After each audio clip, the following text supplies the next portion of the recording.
venu de la gare ici à pied. Et donc, je pense que quand on voit comment est traité l'espace public par des professionnels, on peut penser que si c'était traité par les habitants, ce serait mieux. Voilà. Oui. Je pense que si on laissait faire ou si on faisait confiance, et peut-être que si on donnait cette idée que l'on peut s'approprier un espace commun, et non pas privatiser un espace commun, peut-être que la ville serait plus accueillante et plus propre. Et donc là, à force de croire que seuls les spécialistes, seuls les programmes, ou seules les décisions venant d'en haut sont capables d'être exécutées, on en a la démonstration que ça ne marche plus. Alors est-ce que ça ne marche plus parce que l'époque a changé, ou est-ce que ça ne marche plus parce que les procédures rendent irresponsables, y compris les techniciens? Je pense que c'est ça le problème, c'est qu'on a des procédures qui ont déresponsabilisé, dématérialisé et éventuellement déshumanisé tout acte. Et donc, comme la ville, en effet, elle est faite d'abord pour les habitants, alors on peut penser que la personne qui habite a un intérêt que cette ville soit agréable pour elle. C'est même plus facile que de faire une ville avec ses habitants. Certes, mais dans la mesure où les choses ne se font pas, est-ce qu'il y aurait des moyens peut-être de faire en sorte qu'on prenne plus en compte cette parole de l'habitant quand ça n'est pas le cas sur le terrain? Comment faire, à part de descendre dans la rue? Non, je pense que justement, même ça ne marche plus. C'est-à-dire que descendre dans la rue, affronter point de vue contre point de vue, on s'aperçoit que c'est en effet, c'est comme la guerre. Quand il n'y a plus d'écoute, on se bat. Mais on voit bien que la guerre, quand même, c'est l'ultime façon de vouloir être entendu, de vouloir éliminer son adversaire. Comme là, ça ne sert à rien, puisque on peut dire que même l'adversaire est diffus. Vous voyez, si l'adversaire était encore connu, comme ça l'a été pendant un certain temps, on change d'équipe municipale, on revendique auprès de quelqu'un qui vous écoute et qui vous entend en change.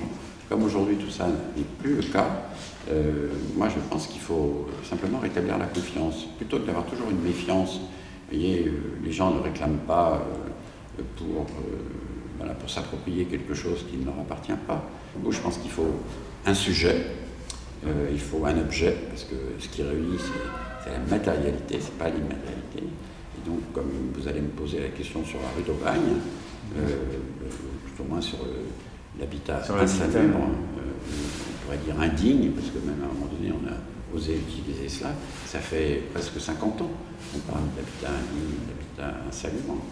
On s'aperçoit donc que les structures publiques, ou les structures parapubliques, ou les structures privées à qui on délègue une fonction publique, ce qu'on appelle les partenariats publics-privés, ne marchent pas mieux que si on donnait donc à des habitants les moyens, peut-être en effet techniques, mais pas les moyens d'imagination. Mais vous avez travaillé un peu partout, vous avez des exemples de choses qui ont été réellement réussies en coproduction?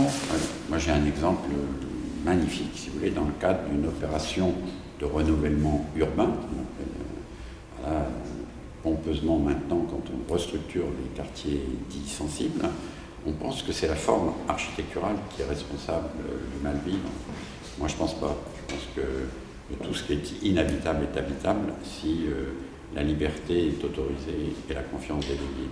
Et on peut habiter une maison très modeste, même une maison mal chauffée, même une barre, vous voyez, un peu brutale.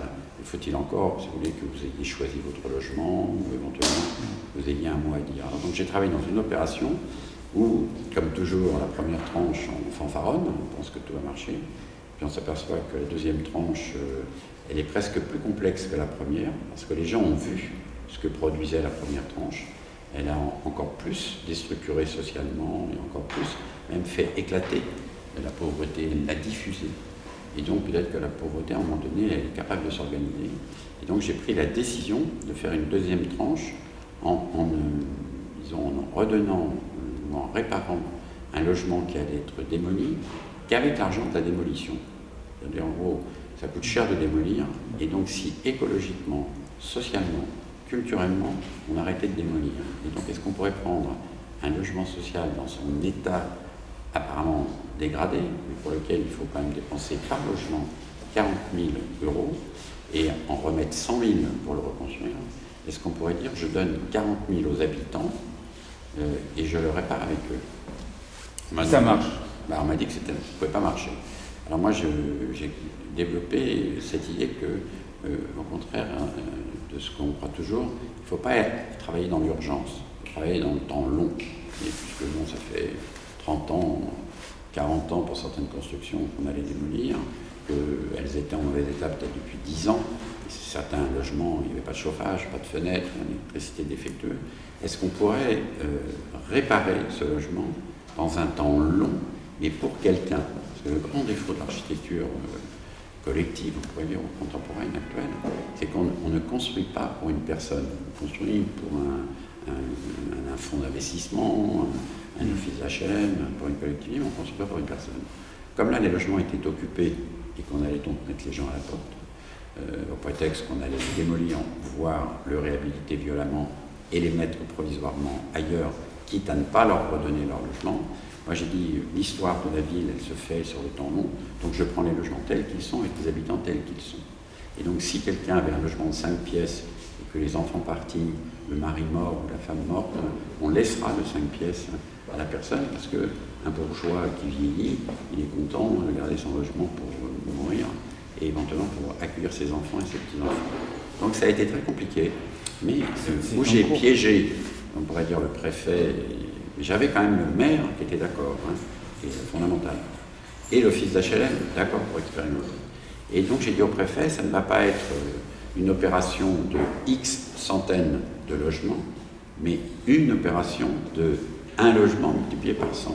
Et en faisant cela, j'ai donc fait un projet pour une personne qui habitait, et j'ai vu donc comment je pouvais réparer ce logement, et comment cette personne pouvait accepter que sur la somme qu'il allait lui être attribuée, une partie soit réservée aux parties communes.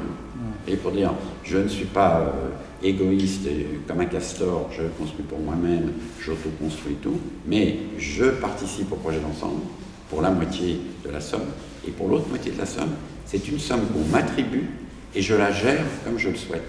Et si je veux gérer avec mon copain qui est bricoleur et qu'avec ça je gagne de l'argent, je fais plus de travaux. Et donc, contrairement à ce que tout le monde croyait, j'ai fait donc plus de travaux qu'on en fait avec une somme comme ça.